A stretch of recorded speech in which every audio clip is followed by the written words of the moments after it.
Assalamualaikum warahmatullahi wabarakatuh. Hello everyone. Before we begin our presentation, let me introduce myself. My name is Nurena Ulayah. I am student of Islamic Religious Education, Faculty of Social Science Education, Indonesia University of Education, Bandung, West Java, Indonesia. Okay, I would like to give a presentation about the permission of envy in science and their implication on Islamic religious education learning.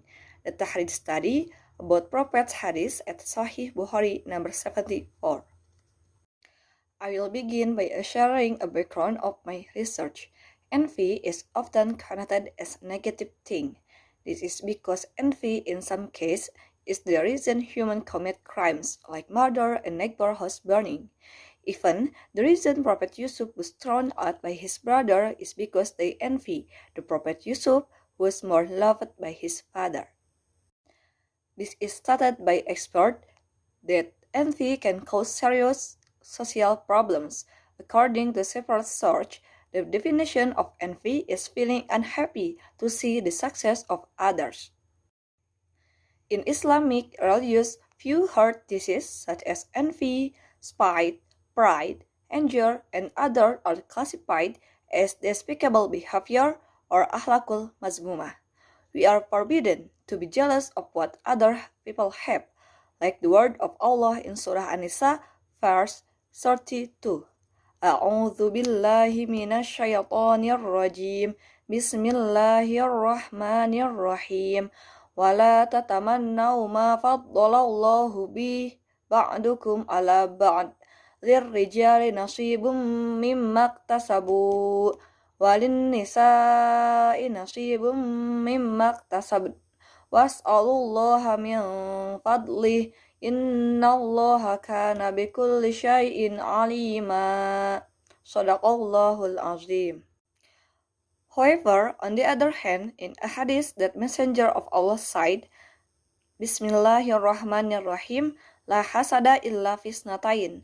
Rajulun atahullahu malan fasullitu ala halakatihi fil haqqi, wa rajulun atahullahu hikmah fahuwa yaqdi biha wa yu'allimuha. From the hadith, it can be concluded that envy is allowed in two ways. First, envy to the person who owns the treasure and uses the treasure for good. Second, envy of people who have knowledge and are willing to teach their knowledge to others. This becomes a statement contrary to the nature of envy, which usually has a negative connotation. Therefore, the author is interested in studying the clarify of the status of the hadith both in terms of sanad and matan, as it is well known that hadith become the second reference for Muslims in living their lives. However, not all hadith can be used as a source or legal basis due to the valid nature of the hadith. Once clarity is found, its status will be implied toward the learning of Islamic religious education. Let's move on to the method. This research was conducted using a qualitative approach with literature study method. Researchers collect data from various sources such as books, journals, curriculum results, and other libraries relevant to the research. 10. To ensure that data obtained is carried out the check and recheck processing using the help of the Jawami Al-Karim application with the following steps. First, click the Jawami Al-Karim application. Second, click Al-Bahsu button. Search, enter part of all the hadiths correctly. Fourth, click on the hadith that appears from the various masadir at the bottom. Fifth, click the rawi or sanad contained at the top of the hadith to find out the complete biography. Sixth, click Ilmu Dirayah at the center. Furthermore, all the data that has been collected are analyzed using through a data interpretation process and given suspense explanation by the researchers. Next, I would like to turn to the results of the research. Referring to use Mujam Mufahros, the search from the hadith above is obtained using two keywords. They are word la hadasa found on page 465 and word salato found on page 501.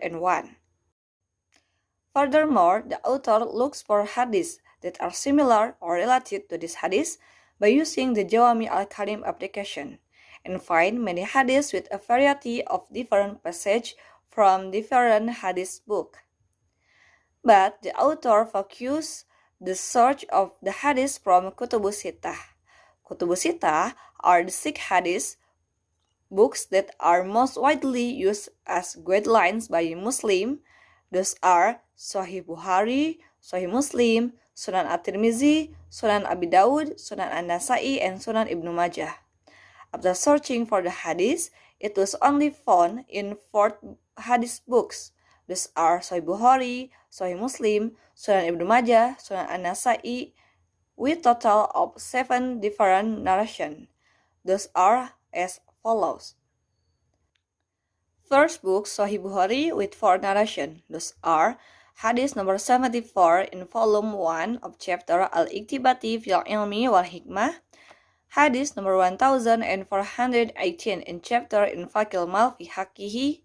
Hadith number 1740 in chapter Ajri Man Qada bil Hikmah.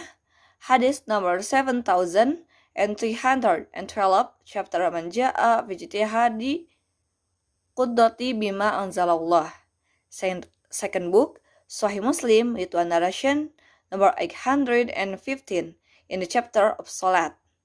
Third book, Sunan An-Nasai with 1 narration, number 618 in the book of Ilmu of the chapter of Al-Iktibatu fil Ilmi. Last book, Sunan Ibnu Majah with 1 narration, 4241 in the chapter of Hasad. Let's move on to the analysis. First, the matan comparison. The hadith found by the author turned out to have a diversity of lafaz. Here is a comparative table to clarify the differences in matan from each hadith found. From the comparison table of the hadith book, we can find the differences in lafaz in this space, including first, lafaz fasulito and lafaz fasalatohu. Second, lafaz al-hikmah and lafaz hikmatan. However, although there are differences in lafaz in the matan of this hadith, this has no effect on the difference in meaning because it still finds the same meaning. Second, rawi list. The first step in the researching the Sahih of hadith is to research sanad. Hadith criticism activities are carried out in the 3 stages.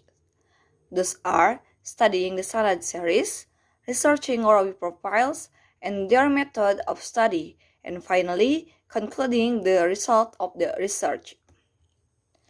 The list sanad contained in Al-Masadir al-Asliyah is as follows.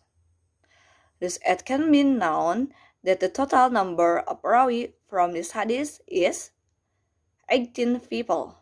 And here is a chart of the description of the hadith. The next step is to research the rawi profile of the aspect of the continuity of the sanad and its method of narration and its sikoh aspect. The language used in the hadith science to judge the good and bad profile of rawi is called jar wa ta'dil, and here is a table of rawi's profile. I would like to conclude my presentation. First, from the taksim or quantity aspect. Based on the number of rawi, this hadith is a hadith ahad, marfu, reaching the Prophet Muhammad through the companion of Abdullah bin Mas'ud. As for in terms of matan, this hadith include as hadith qawli, because it explains the word of the Prophet Muhammad. Second, the tashih aspect. Tashih is to determine the quality of hadith by assessing rawi, sanad, and matan according to the criteria of the rules of a dirayah science. Based on this, the quality of the hadith is concurred is sahih. because all the sanad is mutasil and the rawi have the status of sikoh. Third, based on the search the result above, these hadiths belong to the Sahih hadith. Since all the sanad are connected, the rawi are sikoh, don't contradict to the other hadiths, and there is no ilat or shad in this hadith. Therefore, this hadith can be used as a hujjah for which there is no opportunity for a Muslim to not to practice it, and according to the agreement of the hadith scholar, usul fiqh and fuqaha scholars, practice the hadith that sahih is mandatory. For the meaning of this hadith is explained by Al-Asqalani in his book Fathul Bari. According to him, what is hasad mean by this hadith is gitbah, which is a person who hopes to get the papers that exist in others without wanting that papers to disappear from that person. Gitbah is the same as competition and is allowed in terms of obedience, even including noble qualities. So, it seems as if the Messenger of Allah said that there is no more competition except in two things, those are science and goodness. Practicing in this hadith is not just reading and teaching, but it also practiced in everyday life and take its law or fatwa based on the Quran. Furthermore, the property referred to in this case is to include the entire amount, either a little or a lot, and spend it until there is nothing left. But the presence of lafad bil haqqi to eliminate the existence of excessive extravagance. Fifth, the implementation of the hadith in Islamic education learning. Seeking knowledge is an obligation for a Muslim, both a woman and a man. We are also commanded to seek knowledge throughout our life, from cradle to death. Therefore, motivation is needed that encourages us to always be enthusiastic in seeking knowledge. Learning motivation can be classified into two. Those are intrinsic motivation and extrinsic motivation. According to the category of motivation, envy includes extrinsic motivation, so that envy is a positive emotion because it gives birth to healthy competence, or in Islamic term known as fastabikul khairat. Based on research, envy has an influence of 6.1% on student learning motivation.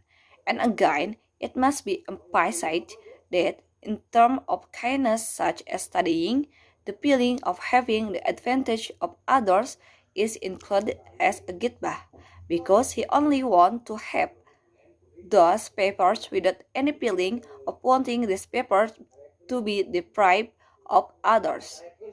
Things like this are more categorized as a competition or race in terms of kindness. In addition, this hadith emphasized that science should be used for the positive, such as to decide a matter and teach it to the other. Thank you from me for the day, and thank you for attention. Wassalamualaikum warahmatullahi wabarakatuh.